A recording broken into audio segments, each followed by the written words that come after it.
बिस्मिल्लाहिर्रहमानिर्रहीम। अस्सलाम वालेकुम नाज़रीन, आप देख रहे हैं बदलो और मेरा नाम राय साकिब है। नाज़रीन, आज सदर पाकिस्तान जनाब आसिफ अली ज़रदारी साहब ने पार्लियामेंट के मुश्तरका इजलास से खिताब किया और सब अच्छा है कि रिपोर्ट आपके और मेरे सामने रखी।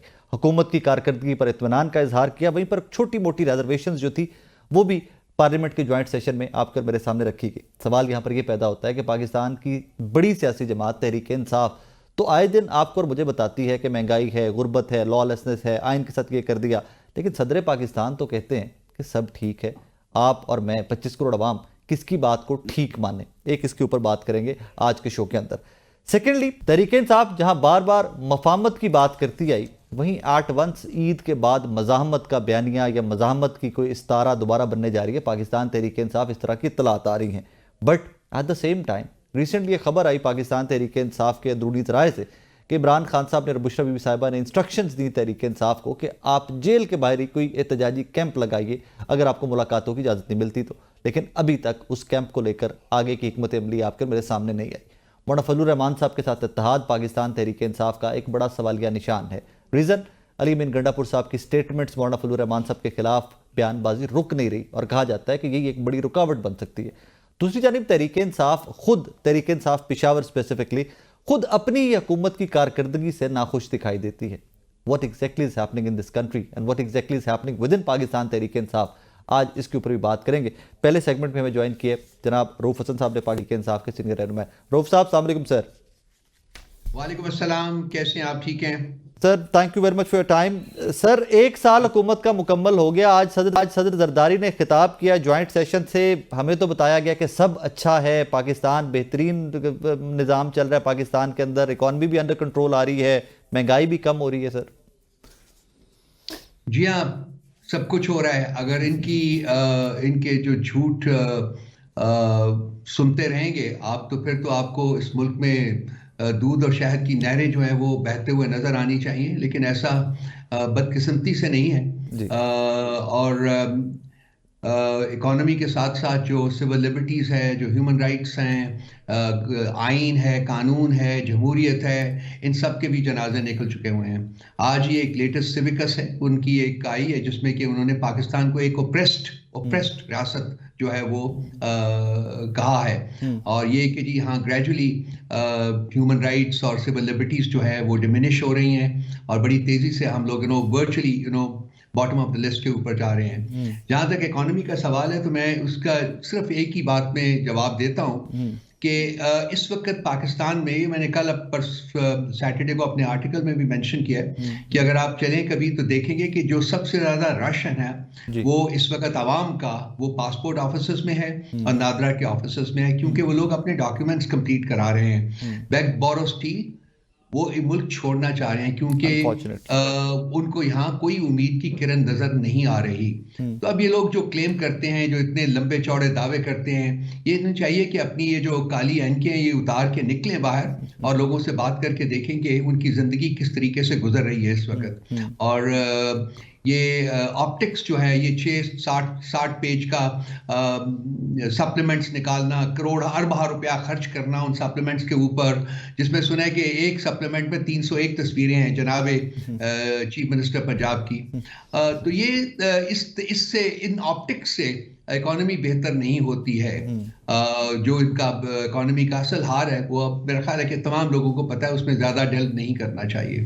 रऊफ साहब, आप हमेशा मफाहमत की बात करते आए हैं, डायलॉग की बात करते हैं, निगोशिएशंस की बात करते आए हैं, बट एट वंस लग रहा है कि पाकिस्तान तहरीक इंसाफ का मिजाज एज अ पार्टी बदल रहा है और ईद के बाद बार बार हमें इस्तारे मिल रहे हैं, बार बार हमें कुछ इस तरह की खबरें आ रही हैं कि जनाब एक बार फिर से एहतजाज की जानिब जाने जा रही है पाकिस्तान तहरीक इंसाफ।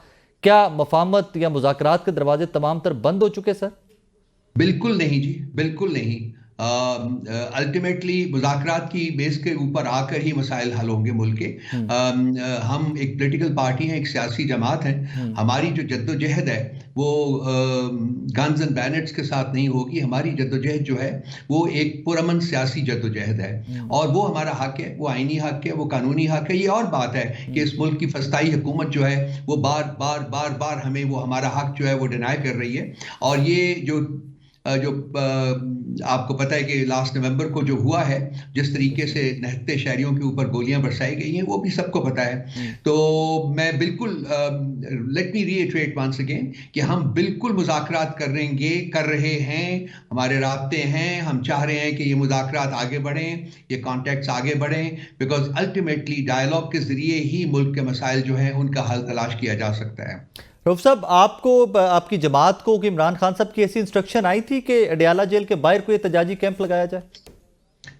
नहीं, कोई फॉर्मल ऐसी इंस्ट्रक्शन आई नहीं है जी, अभी तक तो नहीं आई, कम से कम मेरे इल्म में नहीं है जी। सर, एक से ज्यादा सोर्सेज से जो वकला जाते हैं, जो लोग मिले इमरान खान साहब से, उन्होंने इसका इंकशाफ किया कि जी इमरान खान साहब ने कहा है, बुशरा बीबी साहिबा ने कहा है कि जेल के बाहर एहतजाज किया जाए। एक से ज्यादा लोग इसको क्लेम करते हैं।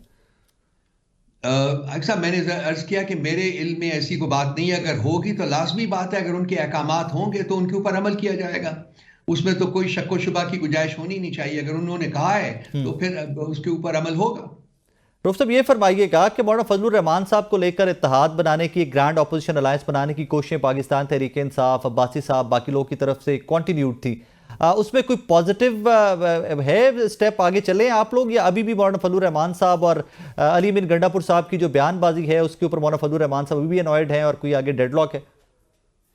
दो तीन बातें करूंगा। देखिए, एक तो आज शाम को मुलाकात हो रही है उनकी, हमारी कमेटी और उनकी कमेटी के दरमियान, जिसमें कि चूंकि मौलाना साहब बाहर थे, मुल्क से बाहर गए हुए थे, वो अभी वापस आए हैं, 2 दिन पहले ही आए हैं, और उनकी नॉमिनेटेड कमेटी के साथ हमारी पीटीआई की नॉमिनेटेड कमेटी की आज मुलाकात है, तय है।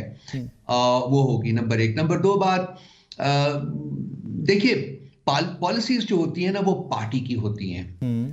पॉलिसीज किसी एक फर्द वाहिद की नहीं होती, किसी इंडिविजुअल की नहीं होती हैं। आरा मौजूद होती हैं पार्टी में। हमारी पार्टी बहुत बड़ी पार्टी है, इसमें भी आरा मौजूद हैं, लेकिन पार्टी की पॉलिसी क्या है, खान साहब की डायरेक्शन क्या है कि मौलाना फजलुर रहमान साहब के साथ बैठ के उनको इस प्लेटफॉर्म के ऊपर लाने की पूरी कोशिश की जाएगी।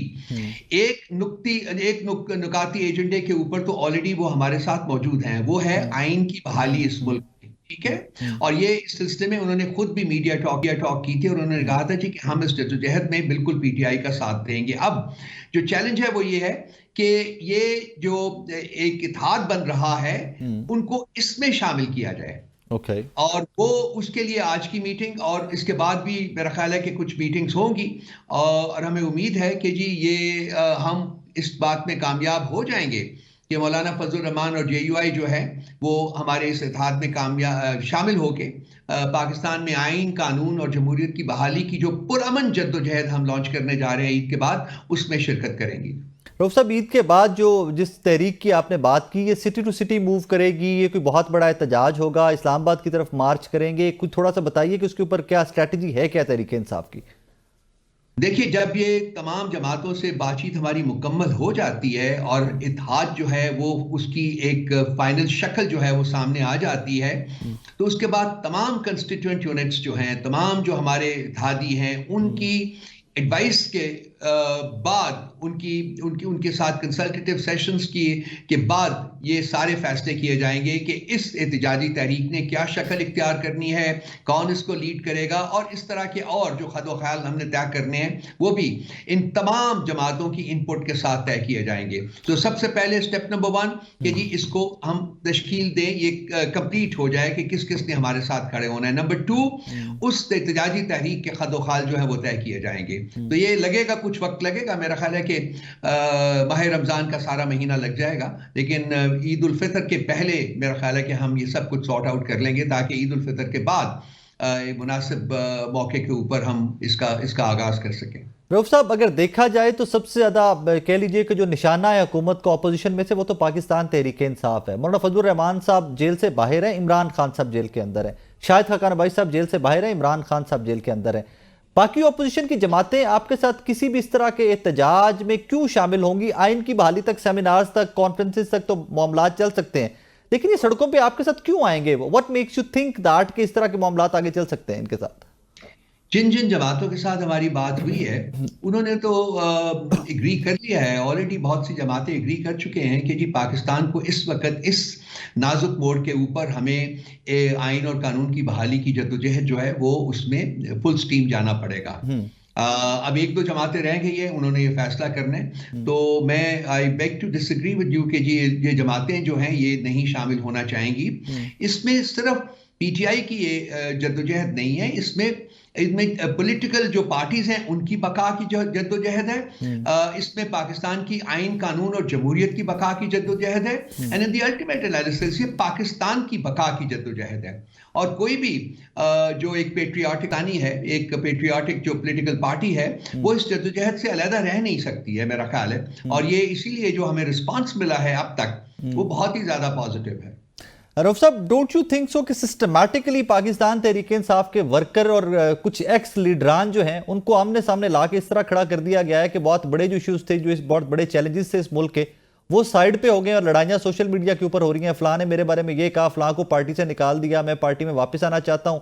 डोंट यू थिंक कि सिस्टमैटिकली मेन इश्यूज से फोकस हटा दिया गया और इसमें बहुत सक्सेस मिली? देखिए, मैं जरा बड़ा ब्लंटली इसका जवाब देता हूं। टाउट्स छोड़े गए हैं और वो उनका जो बेसिक मोटिव था वो ये पार्टी में डिसयूनिटी एंड डिसहार्मनी का उसको क्रिएट करना।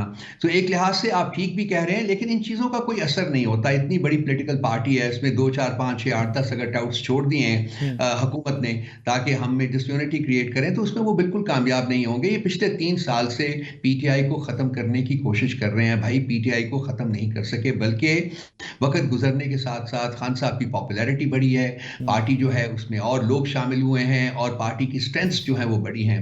तो ये एक बुमरैंग इफेक्ट है जो कि बेसिकली इनको खुद जो ये परपेट्रेटर्स हैं इसके, वो खुद इसमें खुद इनको डुबो ले जाएगा ये। तो पीटीआई को खत्म नहीं कर सके। अगर खत्म होना होता पीटीआई को मेरे भाई, तो पीटीआई अब तक बिल्कुल खत्म हो चुकी होती। 3 साल से जो कुछ पार्टी के साथ रवा रखा गया है, जिस तरीके से इसके ऊपर जुल्म और जबर का जो बार लगाए गए हैं, वो आप देख लें, आपके सामने, मुझे आपको बताने की जरूरत नहीं है। पीटीआई मौजूद है, ये डाउट्स जो हैं ये गायब हो जाएंगे अनकरीब, फिक्र ना करें। रऊफ साहब, when it comes to popularity तो वो हम देखते हैं बैलेट पेपर की शक्ल में, वो जहां वोट डलता है वहां पर पॉपुलैरिटी कोई भी पॉलिटिकल लीडर कैश करता है, वहां पर अवाम की मंशा की इज्जत की जाती है। करंट सर्कमस्टांसिस के अंदर आप पॉपुलैरिटी का क्लेम है, ऑब्वियसली नजर भी आता है कि Imran Khan is a popular most leader in given circumstances, but jail के अंदर हैं, लीडरशिप जो है वो केसेस पे केसेस। फ्यूचर क्या नजर आता है कि what do you think Imran Khan साहब पाकिस्तान तहरीक इंसाफ कब प्रैक्टिकली एक बार फिर से पार्लियामान के अंदर एक्टिव पॉलिटिक्स करते हुए नजर आएगी तहरीक इंसाफ? 8 फरवरी को जब इलेक्शंस हुए थे जी, खान साहब कहां थे? He was behind the bars, yes, jail में, ठीक है जी। जेल में से उन्होंने 2/3 मेजॉरिटी अवाम ने उनको दी थी, जो ऑफकोर्स उसके ऊपर डाका डाला गया है और वही एक हमारी जद्दोजहद की बुनियाद भी है। मैं खान साहब को बहुत जल्दी जेल से बाहर देख रहा हूँ। मैं खान साहब को बहुत जल्दी पार्लियामेंट में देख रहा हूँ। मैं खान साहब को बहुत जल्दी इस मुल्क के प्राइम मिनिस्टर के तौर के ऊपर देख रहा हूँ। इसको आप नहीं अवॉइड कर सकते। अगर पाकिस्तान के मसाइल हल करने हैं, अगर पाकिस्तान के मसाइल हल करने के लिए तमाम पावर बिल्डर्स जो हैं वो सिंसियर हैं, वो जेन्युइन हैं, तो खान साहब की शमूलियत और शिरकत के बगैर ये मसाइल हल नहीं हो सकते। 3 साल से लगे हुए हैं, मसाइल और गंभीर हुए हैं, कम नहीं हुए, बढ़ रहे हैं। अब ये फिगर्स जो है वो देने की कोशिश जो करते हैं, जो ऑप्टिक्स जनरेट करने की कोशिश करते हैं, उससे हकायक छुप नहीं सकते हैं, उससे पाकिस्तान की दगरगू हालत जो है वो छुपाई नहीं जा सकती। खान साहब अकेले एक शख्स जो है जेल के पीछे से इस मुल्क के ऊपर रूल कर रहे हैं। सबसे ज्यादा डोमिनेंट पॉलिटिकल लीडर जो है वो है। तो मेरे भाई कोई फर्क नहीं पड़ेगा, लेकिन मैं to strike a note of optimism, मैं खान साहब को बहुत जल्द जेल से बाहर देख रहा हूं इंशाल्लाह ताला। रऊफ साहब, अगर थोड़ा सा स्केच खींचे ना पाकिस्तान की पॉलिटिक्स का 26वीं यानी तरमीम के बाद, व्हाट हैज हैपेंड वो आपके और मेरे सामने है। Imran Khan is behind the bars. कोई बहुत बड़ा एहतजाज 26 नवंबर के बाद हमें सवाबी में देखने को मिला, वो एक जलसा 8 फरवरी को मिला, लेकिन कोई बहुत बड़ा एहतजाज हमें उसके बाद नहीं मिला। पंजाब के अंदर एहतजाज की इजाज़त नहीं है आप लोगों को। सिंध के अंदर चलें, उतनी पाकिस्तान तहरीक इंसाफ नहीं है मोटिवेटेड, या उतना एहतजाज खैबर पख्तूनख्वा या पंजाब के ऊपर ज़्यादा फोकस होता है। Sir, what makes you that optimistic that Imran Khan will be out soon and he will be prime minister of Pakistan soon? मुझे थोड़ा सा उसको जरा पिक्चर ड्रॉ करके दिखाइएगा। Want to see that. एक चीज होती है जिसका नाम इंसाफ होता है।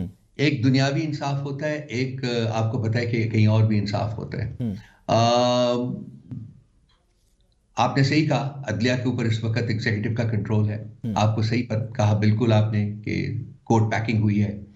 जज भी इनके हैं, अब बेंचेस भी इनके बनेंगे और इनकी कोशिश होगी कि जो फैसले हैं वो भी इनके पसंद के आए। ये सब कुछ अपनी जगह मौजूद है, मैं इसको डिनाई नहीं करता हूँ, लेकिन जिस तरफ हालात में बढ़ते हुए देख रहा हूँ शायद वो इतना अरिथमेटिकली डिस्क्राइब ना किया जा सके, लेकिन जो एक नाइंसाफी का निज़ाम होता है ना, वो अनरेवल करता है, वो इटर्नल नहीं होता, कोई चीज़ भी इटर्नल नहीं है, लेकिन जो नाइंसाफी का निज़ाम है वो सबसे जल्दी अनरेवल करता है। ये जो निज़ाम है नाइंसाफी का, लाकानूनियत का, ये मेरा ख्याल है कि अपनी एक तबई जो ज़िंदगी है वो गुजार चुका हुआ है और ये अपने अंजाम के बिल्कुल करीब है, मैं ये देख रहा हूँ। और जब ये चीज़ें अनरेवल होंगी तो उस वक्त फिर ये कोर्ट्स भी काम नहीं आएंगी, उस वक्त फिर जो एग्जीक्यूटिव का जुल्म और जबर भी काम नहीं आएगा, उस वक्त फस्तायत भी रियासत की काम नहीं आएगी। उस वक्त ये सब चीज़ें जब अनरेवल करती हैं तो फिर एक और ही मैदान सजता है और वो मैदान होता है इंसाफ का मैदान। और मैं देखता हूँ कि इमरान खान उसमें कामरान हो के बाहर निकलेंगे और अनकरीब निकलेंगे। रऊफ साहब, last question sir, JIT PTI अराकीन इदारों से मुतालिक social media post, sir what happened in that JIT, क्या पूछा गया? मैं माफ़ी चाहूँगा, मैं ये चीज़ें जो हैं ये पब्लिक डोमेन में डिस्कस नहीं करता। मैंने पहले भी 2-3 दफ़ा मुझसे पूछा गया, कल भी मैंने माफ़ी मांग ली थी।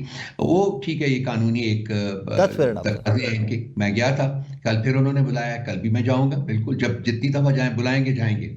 कानून से हम भागेंगे नहीं, मैं तो कम से कम नहीं भागूंगा, मैं कानून के सामने खड़ा हूँ बिल्कुल, जो भी पूछना उन्हें पूछे और हम उनको जवाब देंगे। Sir thank you very much for your time. Rauf Hasan साहब, बहुत शुक्रिया आपका ना। नाज़रीन, जनाब रऊफ हसन साहब हमारे साथ मौजूद। चंद सवालात जो आपके और मेरे जहनों में थे हमने उनके सामने रखने की कोशिश की कि एक तरफ तो एहतजाज है but at the same time Rauf साहब इज़ वेरी पॉजिटिव कि अभी मुज़ाकरात, मफाहमत, डील, वो not deal as in deal, लेकिन कोई डेडलॉक जो है इसको तोड़ने के लिए, आगे चीज़ों को लेकर चलने के लिए मुज़ाकरात का मामला भी कहीं ना कहीं चल रहा है उनके बकौल। एक छोटा सा ब्रेक लेना है मुझे, ब्रेक के बाद वापस आ रहे हैं, मेरे साथ रहिए।